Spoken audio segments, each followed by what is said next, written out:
और एक दिन जब भगवान राम छोटे से थे तो कैकेयी उनको अपनी गोदी में बिठा करके दाल भात खिला रही थी। तो कैकेयी से राम ने कहा कि मां, आप मुझसे कितना प्रेम करती हैं? छोटे से राम।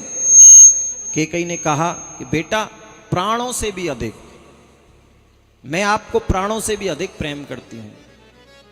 तो भगवान राम ने कहा कि मां, मैं कुछ भी मांगू आप मुझे दोगी? बोले तुरंत, तुरंत दूंगी। तू बोल तो सही बेटा राम, क्या चाहिए? भगवान राम ने कहा कि मां, जो मैं मांगूंगा मुझे दोगी? बोले हां बेटा दूंगी, बोलना।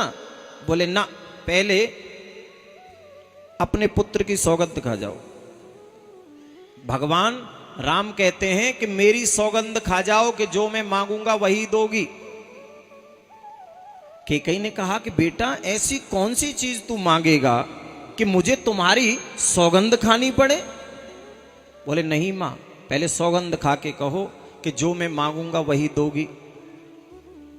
तो कैकेयी ने राम के सिर पे हाथ रख दिया और कहने लगी कि बेटा राम, जो तू मांगेगा मैं दूंगी, दूंगी, दूंगी। 3 बार 3 वचन दे दिए राम को। भगवान राम ने कहा सोच लो मां, जो मैं आज आपसे मांगने जा रहा हूं, हो सकता है उसको देने के बाद संसार में कोई भी अपनी बेटी का नाम कैकेयी नहीं रखेगा। राम कहते हैं कि जो मैंने मांगा और आपने मुझे दे दिया, तो हो सकता है संसार में कोई भी अपनी पुत्री का नाम, कन्या का नाम कैकेयी रखना बंद कर देगा। कैकेयी ने कहा मुझे परवाह नहीं, मुझे इसकी कोई चिंता नहीं, तू बोल तो सही क्या चाहिए?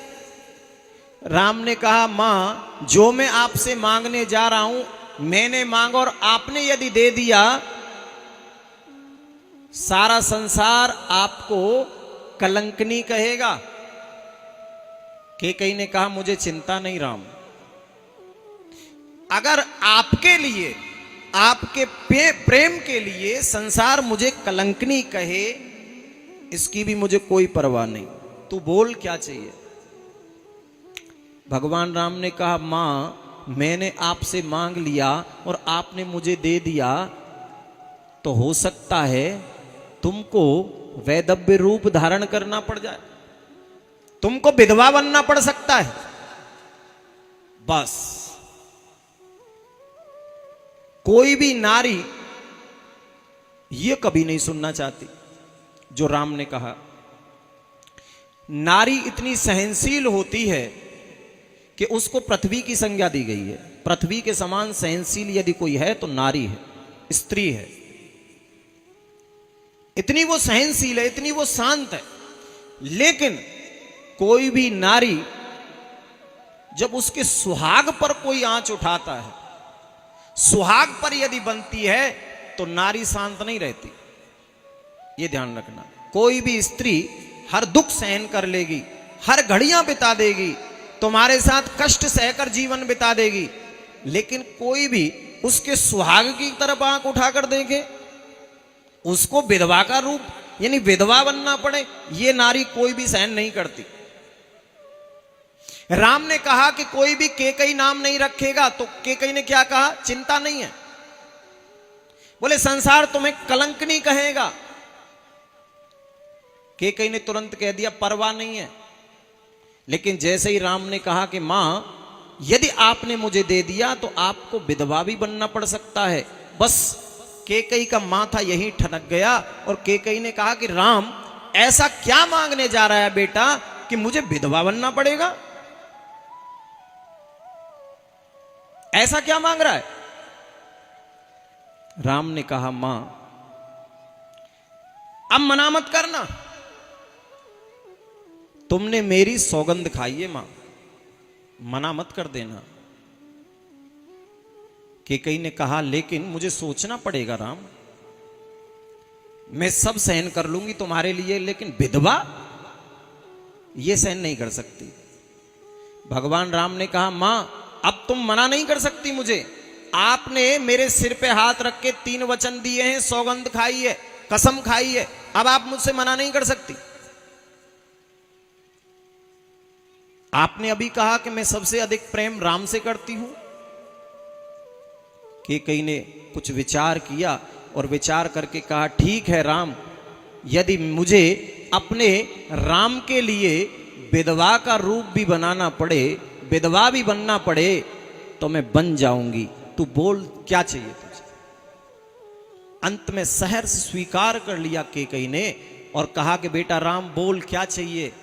राम ने कहा, मां ये सिर्फ तुम ही कर सकती हो और कोई भी मां कर नहीं सकती संसार में, ये सिर्फ आप कर सकती हो। बोले क्या करना है मुझे।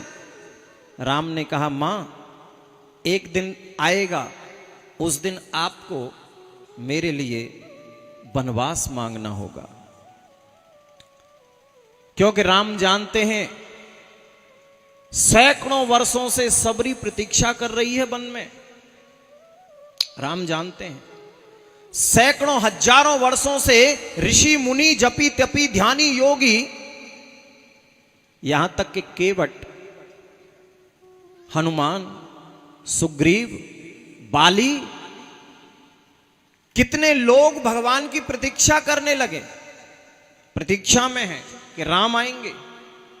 इसलिए भगवान राम जानते हैं ये काम सिर्फ कैकेयी कर सकती है। अगर मुझे राजा बना दिया, जो कि स्वाभाविक है, मैं बड़ा हूं तो राजा बनूंगा, तो उनकी प्रतीक्षा का क्या होगा।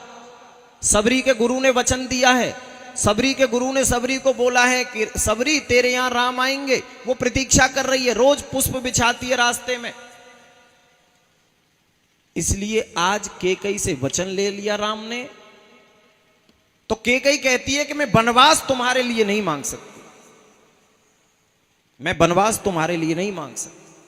राम ने फिर समझाया कि मां आपको मांगना पड़ेगा, और कैकेयी ने वही वचन आज राम के लिए राजा दशरथ से वनवास मांगा।